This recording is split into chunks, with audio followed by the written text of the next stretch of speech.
Capítulo 7. O todo é em tudo, enquanto tudo está no todo, é também verdade que o todo está em tudo. Aquele que compreende realmente esta verdade alcançou o grande conhecimento. O Kybalion. Quantas vezes a maioria das pessoas ouviram repetir a declaração que a sua divindade, chamada por muitos nomes, era todo em tudo, e com um pouco suspeitaram elas da verdade oculta, encoberta por estas palavras tão descuidadamente pronunciadas. A expressão comumente usada é uma sobrevivência da antiga máxima hermética acima citada. Como diz o Kybalion, aquele que compreende realmente esta verdade alcançou o grande conhecimento. E, sendo assim, permiti-nos examinar esta verdade, cujo conhecimento tanto significa. Nesta exposição da verdade, esta máxima hermética está encoberta uma das maiores verdades filosóficas, científicas e religiosas. Nós vos explicamos o preceito hermético a respeito da natureza mental do universo, a verdade que, o universo é mental, ele está dentro da mente do todo. Diz o Kybalion na passagem citada acima, tudo está no todo. Mas note-se também a declaração correlativa, que, é também verdade que o todo está em tudo. Esta declaração aparentemente contraditória é reconciliável pela lei do paradoxo. E, aliás, uma exata declaração hermética das relações que existem entre o todo e o seu universo mental. Vimos que, tudo está no todo, vejamos agora o outro aspecto do assunto. Os ensinos herméticos são, com efeito, que o todo está iminente, permanece, está inerente, habita, no seu universo, e em cada partícula, unidade ou combinação, dentro do universo.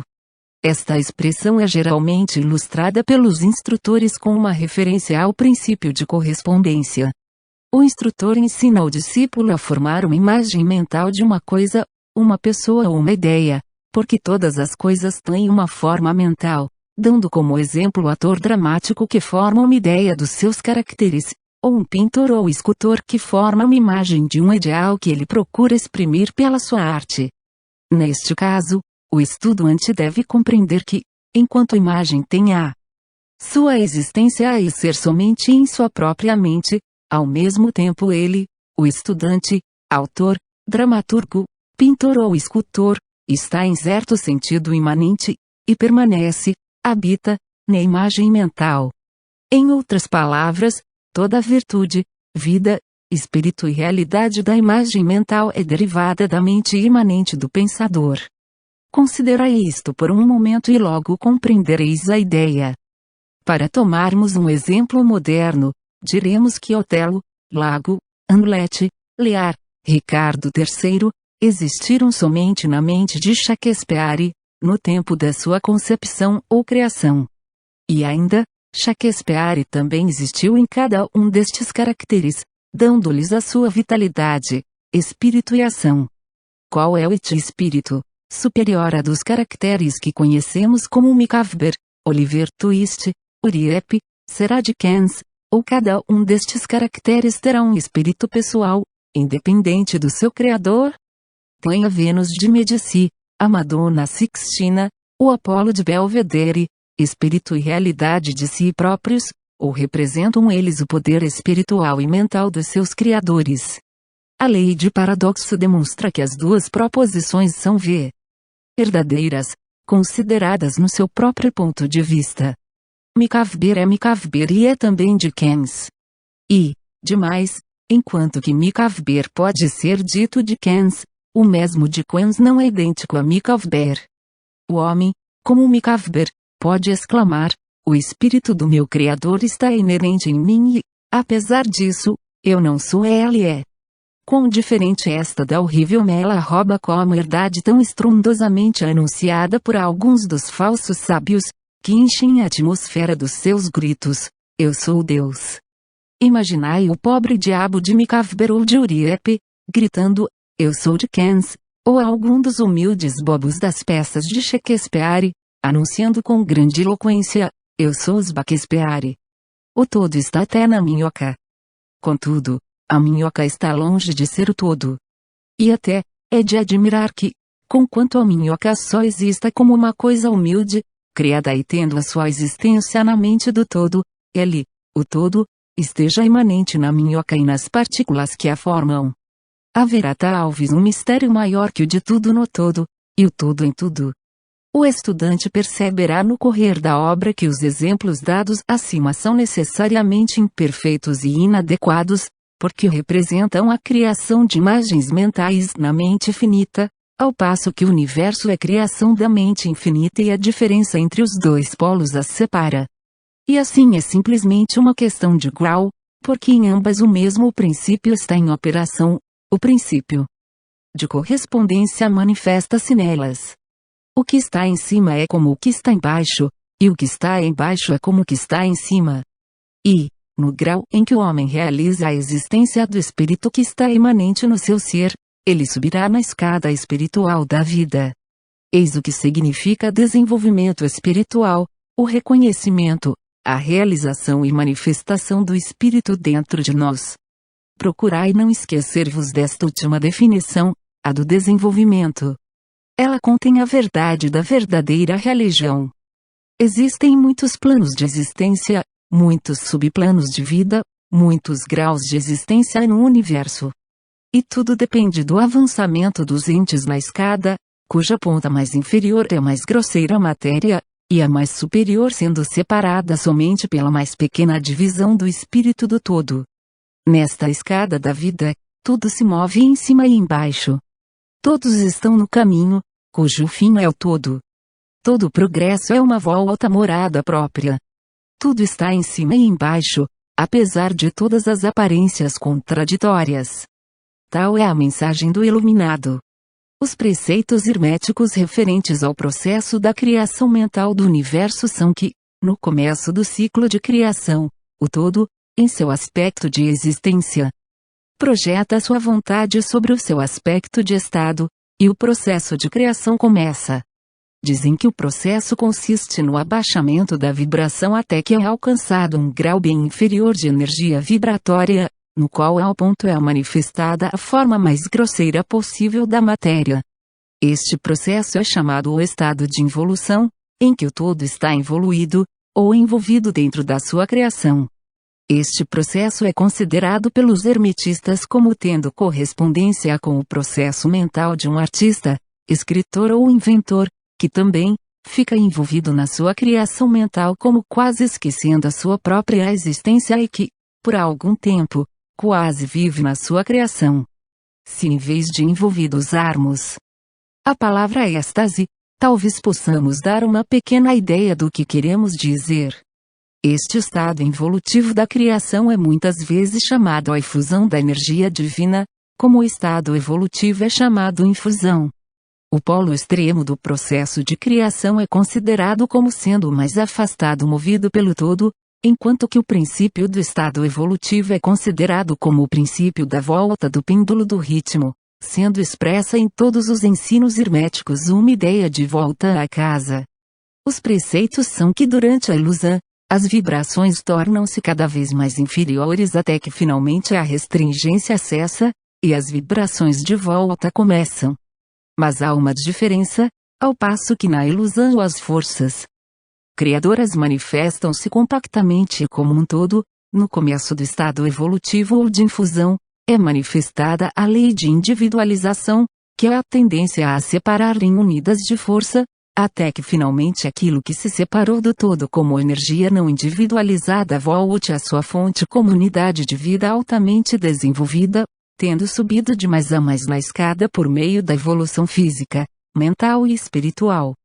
Os antigos hermetistas usam a palavra meditação, ao descrever o processo da criação mental do universo na mente do todo, a palavra contemplação sendo também frequentemente empregada. Mas a ideia entendida parece ser a do emprego da atenção divina. Atenção é uma palavra derivada de um verbo latino, que significa estender-se, desdobrar-se, e também o ato de atenção realmente um desdobramento mental, uma extensão da energia mental, de modo que a ideia interior é facilmente compreendida quando examinamos o significado real da atenção. Os ensinos herméticos a respeito do processo de evolução são os que o todo, tendo meditado no princípio da criação, tendo estabelecido então os fundamentos materiais do universo, tendo pensado na sua existência, gradualmente desperta da sua meditação e assim começa a manifestar o processo de evolução, nos planos material, mental e espiritual, sucessivamente em ordem. Então o movimento de ascensão começa, e tudo começa a mover-se para a mansão espiritual. A matéria torna-se menos grosseira, as unidades nascem à existência, as combinações começam a formar-se, a vida aparece e manifesta-se em formas cada vez mais elevadas, e a mente torna-se cada vez mais evidente, as vibrações sendo constantemente mais elevadas. Em resumo, o processo total da evolução, em todas as suas fases, começa e procede de acordo com as leis estabelecidas do processo de infusão. Todas ocupam eons e eons do tempo do homem, cada um contendo muitos milhões de anos, porém, como nos diz o Iluminado, a criação inteira, incluindo a involução e a evolução de um universo, é para o todo simplesmente como um piscar de olhos. No fim dos inúmeros ciclos de eons de tempo, o todo retira sua atenção, sua contemplação e meditação do universo, porque a grande obra está acabada e tudo está retirado no todo de que provém. Mas, 6 Mistério dos mistérios. O espírito de cada alma não é aniquilado, mas sim expandido infinitamente, a criatura e o Criador são confundidos. Tal é a relação do Iluminado. A precedente ilustração da meditação e do subsequente despertamento da meditação. Do todo é mais um esforço dos instrutores para descrever o processo infinito por um exemplo finito. E, ainda, o que está em cima é como o que está embaixo, e o que está embaixo é como o que está em cima. A diferença é somente em grau. E assim como o todo desperta-se da meditação sobre o universo, assim o homem, no tempo, cessa de manifestar no plano material, e retira-se cada vez mais no espírito presente, que é realmente o ego divino. Há um assunto maior de que desejamos falar-vos nesta lição, e que nos levaria imediatamente a uma invasão do campo da especulação metafísica. Contudo, o nosso fim é simplesmente mostrar a futilidade de tais especulações. Aludimos à questão que inevitavelmente vem à mente de todos os pensadores que se aventuraram a investigar a verdade. A pergunta é: P.O.R. que criou todos os universos? A pergunta pode ser feita de diferentes formas, mas a que vai acima é o essencial da investigação. Os homens esforçaram-se para responder a esta pergunta, mas ainda não há resposta digna de nome. Muitos imaginaram que o todo tem muito a ganhar com isto, mas isto é absurdo, porque, que poderia ganhar o todo que já não possua? Outros deram a resposta na ideia que o todo quis que tudo amasse, e outros que ele criou por prazer e divertimento, ou porque estava só, ou para manifestar o seu poder, todas respostas e ideias pueris, qualidades do período infantil do pensamento. Outros acreditaram descobrir o mistério afirmando que o todo achou-se impelido a criar, pela razão da sua própria natureza interna, o seu instinto criador. Esta ideia é mais adiantada que as outras, mas o seu ponto fraco está na ideia de que o todo é impelido por alguma coisa, quer interna, quer externa. Se a sua natureza interna, ou instinto criador, impele-o a fazer as coisas, então a natureza interna ou instinto criador seria o absoluto, em vez do todo, e neste caso esta parte da proposição está errada. E, ainda, o todo cria e manifesta, e parece ter muitas qualidades de satisfações em fazê-lo. E é difícil de escapar da conclusão que, em grau infinito, ele poderia ter o que corresponde no homem a uma natureza inata, ou um instinto criador, correspondente a um infinito e desejo e vontade. Não poderia agir sem querer agir, e não poderia querer agir sem desejar agir, e não desejaria agir sem satisfação nisso. E todas estas coisas pertenceriam a uma natureza infinita, e podem ser consideradas como estando de acordo com a lei de correspondência. Mas, ainda, preferimos considerar o todo como agindo inteiramente livre de toda influência, tanto interna como externa. Isto é problema que se apoia na raiz da dificuldade, e a dificuldade que se apoia na raiz do problema. Falando estritamente, não se poderá dizer que haja uma razão para o todo agir, porque uma razão implica uma causa, e o todo está acima da causa do efeito, exceto quando ele quer tornar-se causa, tempo em que o princípio é posto em movimento. Assim, dizeis, o assunto é incompreensível, justamente como o todo é incognoscível. Justamente como dizemos simplesmente que o todo, é, assim também somos obrigados a dizer que o todo age é porque age é. Enfim, o todo é toda a razão em si mesma, toda a lei em si mesma, toda a ação em si mesma, e pode-se dizer que, em verdade, o todo é a sua própria razão, a sua própria lei, a sua própria ação, ou que o todo, a sua razão, a sua ação, a sua lei, são um, com todos estes nomes sendo de uma só coisa. Na opinião dos que vos dão estas lições, a resposta se encerra no próprio íntimo de o todo, junto com o seu segredo de existência. A lei de correspondência, na nossa opinião, compreende somente este aspecto do todo, que pode ser chamado aspecto de estado. O lado oposto deste aspecto é o aspecto de existência, no qual o todo apóstrofo S as leis perdem-se na lei, todos os princípios emergem no princípio, e o todo, o princípio, a existência, são idênticos entre si, uns aos outros. Por isso, as especulações metafísicas sobre este ponto são fúteis. Entramos aqui no assunto, simplesmente para mostrar que conhecemos a pergunta e também o absurdo das respostas ordinárias das metafísicas e teologias. Em conclusão, poderá ser de interesse aos estudantes dizer-lhes que apesar de muitos dos antigos e modernos preceitos herméticos tenderem a aplicar o princípio de correspondência à questão, com o que resulta a conclusão da natureza íntima, mesmo assim as lendas contam que Hermes, o Grande, sendo interrogado sobre esta questão pelos seus adiantados discípulos, respondeu-lhes de fechando os seus lábios com firmeza e não dizendo uma palavra, indicando que a iníatil de havia a resposta.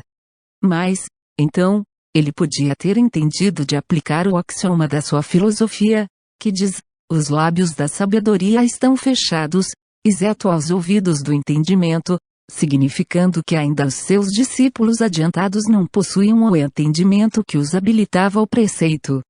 Seja como for, se Hermes possuía o segredo, ele deixou de o comunicar, e embora o mundo tome muito interesse, os lábios de Hermes estão fechados a este respeito.